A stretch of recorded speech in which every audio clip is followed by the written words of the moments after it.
Hello everyone, welcome to Deaf Mute Studio. I'm joined by Garreth Splashy Gibson, and we are on day 13 of 31 Days of Horror, where we recommend a horror film each to watch during Halloween. Gib, what have you got? Yeah, well, this one's probably the most, the first absolute, classic on my list. So I'm going with Stanley Kubrick's The Shining.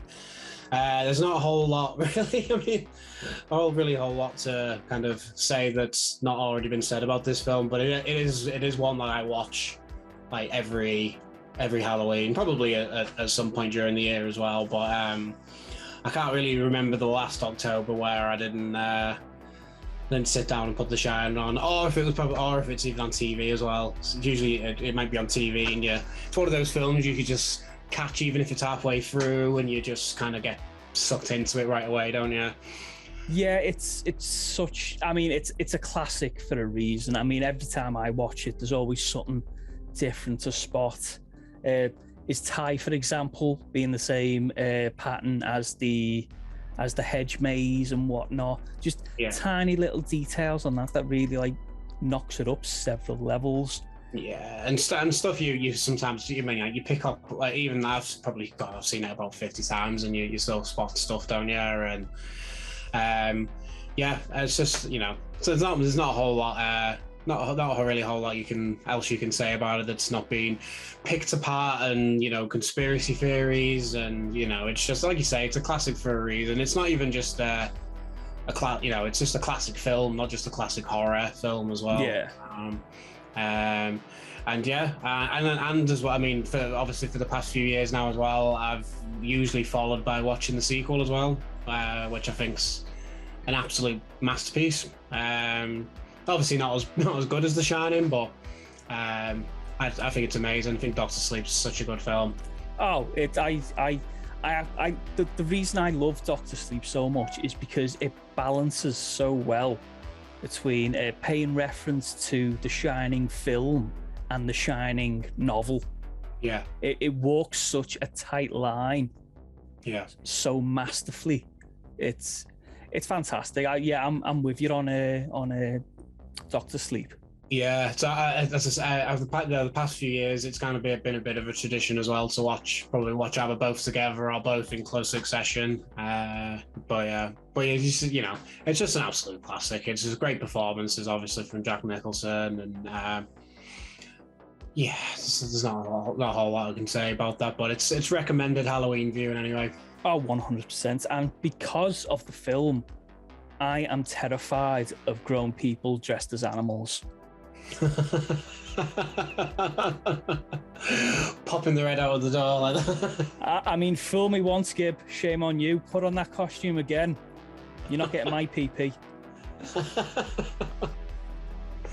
But it's funny as well. I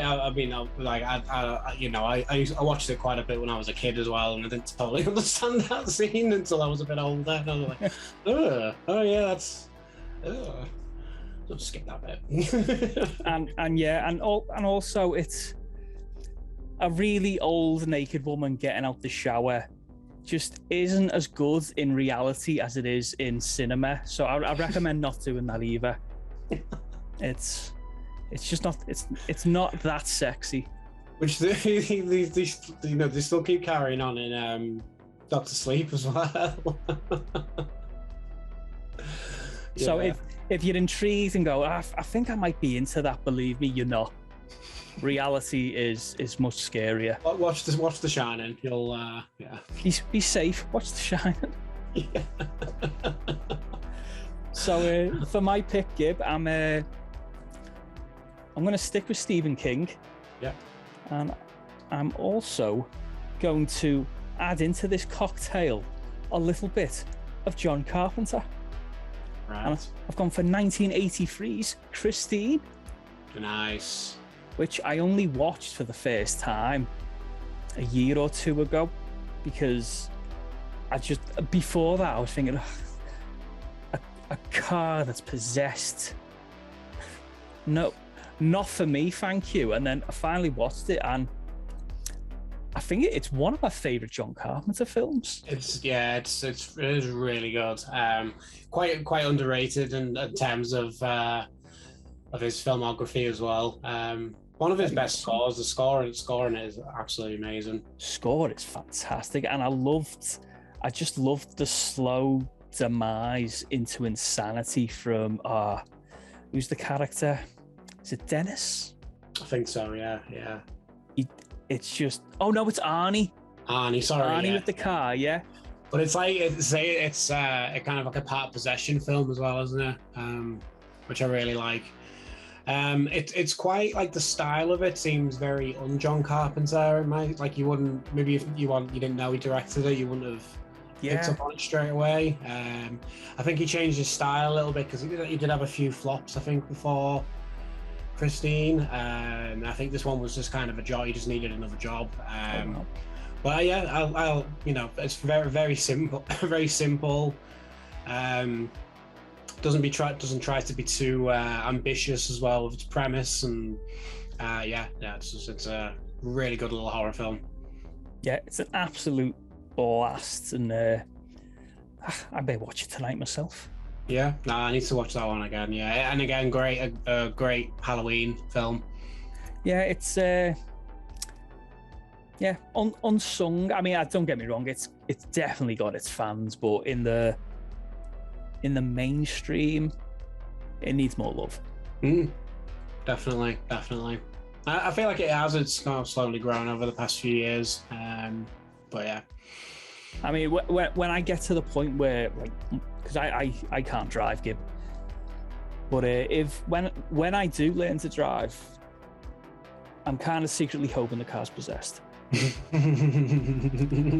Mainly because I wouldn't really have to drive. It'd do all the driving for me. Yeah, if they do a remake, like I reckon the car will end up being like an electronic car, and it'll be but then it'll just it'll go off and do its own thing, like an AI thing. It'll be haunted by Elon Musk's old hair.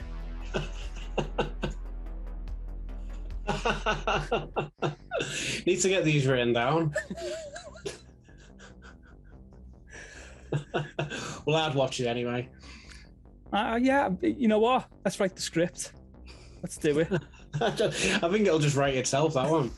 The script will be possessed.